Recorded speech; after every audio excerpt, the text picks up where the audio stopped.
आप सोच रहे होंगे 9 रूप तो देवी के होते हैं, फिर बहू? भाई बहू भी तो लक्ष्मी का रूप है। तो जब बहू के पैर पड़ने से घर में समृद्धि आती है तो और क्या क्या होता है, जरा देखिए। रामलाल और श्यामलाल 2 भाई थे। दोनों बड़े ही प्यार से साथ ही एक ही घर में रहते, लेकिन दोनों की बीवियों का रवैया एक दूसरे के लिए बिल्कुल ठीक नहीं था। एक दिन रामलाल की बीवी कहती है, अरे रमा, ये क्या कर दिया? सारा कचरा पूरे घर में फैला दिया। माफ करना दीदी, मैंने रखा तो एक ही जगह था, लेकिन हवा इतनी तेज चली कि उड़ गया। अभी उठा देती हूँ। हाँ हाँ जल्दी करो। और एक बात, अब भाई साहब से बोल देना कि 2 रसोई कर ले। पता तो है मेरा बेटा सोहन बड़ा हो गया है, अब लड़की वाले भी आने लगे हैं, तो उसकी शादी हो ही जाएगी इस साल। हाँ हाँ दीदी, मेरा बेटा विहान भी तो बड़ा हो गया है और उसकी भी तो शादी होनी है। ठीक कहती हैं आप। अब हम ऊपर वाले तल्ले पर शिफ्ट हो जाएंगे। मैं विहान के पापा से बात कर लेती हूँ। बात नहीं करना, शिफ्ट होना है, क्योंकि मैं अब साथ नहीं रह सकती। हाँ हाँ दीदी, ठीक है ना। फिर क्या, हो जाते हैं एक घर के एक परिवार के 2 टुकड़े और 2 रसोई, दोनों के बेटों की शादी। और फिर शुरू होती है कहानी। अरे मेरी बहू तो ढेर सारा दहेज लाई है। ये देखो, बड़ा टीवी, एसी, कार और गहने भी। दीदी ये तो बहुत अच्छा है, लेकिन है कहाँ आपकी बहू? अब वो सो रही है, थोड़ी रिजर्व टाइप की है ना, अपने ही कमरे में रहती है और ज्यादा बात भी नहीं करती। तभी रमा की बहू की आवाज आती है, माँ कहाँ है आप? जल्दी आइए, नाश्ता ठंडा हो रहा है और मुझे भी भूख लग रही है। आ रही हूँ बेटा, रुक।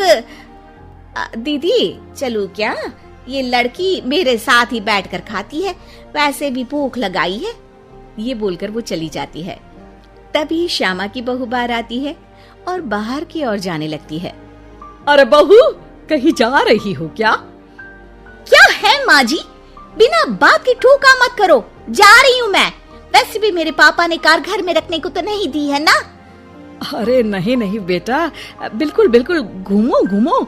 मैं तो कहती हूँ मुझे भी साथ लेकर जाया करो, साथ ही घुमा करेंगे। अरे नहीं नहीं, मैं आपके साथ बिल्कुल भी कंफर्टेबल नहीं हूँ। वैसे भी मैं शॉपिंग में जा रही हूँ, कहाँ आपको टांगती फिरूंगी। ये बोलकर श्यामा की बहू निकल जाती है। तभी उसके कान में ऊपर वाले तल्ले से हंसने की आवाज आती है। और ये कौन इतनी जोर जोर से हंस रहा है? ऊपर जाती है, जहाँ वो देखती है कि रमा और उसकी बहू साथ बैठकर बातें कर रही होती हैं। फिर तो मम्मी जी इतना मजा आया कि मैं क्या बताऊं। हाँ हाँ बहू, सुनने में ही हंसी नहीं रुक रही। तू तो वहाँ मौजूद थी। तभी दोनों की नजर श्यामा पर पड़ती है। अरे ताई जी आइए ना, आइए। वो उनके पैर छूती है और फिर चाय बनाकर लाती है। श्यामा अकड़कर कहती है, अरे नहीं नहीं, मैं चाय वाय नहीं पीती, बस हंसने की आवाज आ रही थी तो सोचा बता दूं कि टीवी की आवाज धीमी कर लो। अरे टीवी, वो देखो दीदी, धूल खा रहा है, वक्त ही नहीं मिलता देखने का। बहू के साथ वक्त कैसे बीत जाता है, इसकी बातें और किस्से कहानी किसी सीरियल से कम नहीं होते। श्यामा को खुशहाल रमा को देखकर जलन होती है। हाँ हाँ, मैं तो तंग आ जाती हूँ इतनी सारी बातें करके, मुझे तो सुकून पसंद है। ये कहकर श्यामा चली जाती है। अगले दिन रमा अपनी बहू के साथ घर से जा रही होती है कि तभी दरवाजे में श्यामा उन्हें टोकती है। अरे कहाँ जा रही हो दोनों? अरे देखिए ना दीदी, इसे शॉपिंग करने जाना था। मैंने कहा अकेली चली जा, तो कहने लगी मम्मी जी आप घर में अकेले बोर हो जाओगे ना, आप भी चलो हमारे साथ। अरे अब इस उम्र में तू कहाँ घूमेगी?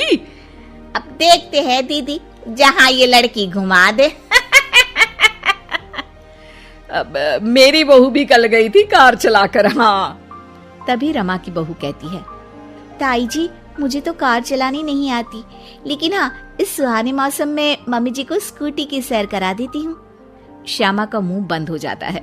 वो अपने कमरे में चली जाती है जहाँ उसकी बहू बैठकर अकेली टीवी देख रही होती है। बहू, तू भी कुछ बातें किया करना, मैं अकेले अकेले बोर हो जाती हूँ। तो क्या मैं यहाँ आपको एंटरटेन करने आई हूँ? देखिए मम्मी जी, मैं तो सिर्फ ये कहना चाहती हूँ कि ये टीवी मेरे पापा ने दी थी, तो ये टीवी कल तक मेरे कमरे में लग जानी चाहिए, समझिए आप? ये बोलकर वो वहां से चली जाती है। श्यामा सोच लेती है कि वो अब ये सारी बातें अपने बेटे को बताएगी। शाम को उसका बेटा जब घर आता है, अरे देख बेटा, तेरी बीवी सारा दिन अपने कमरे में रहती है, न बात करती है न चित।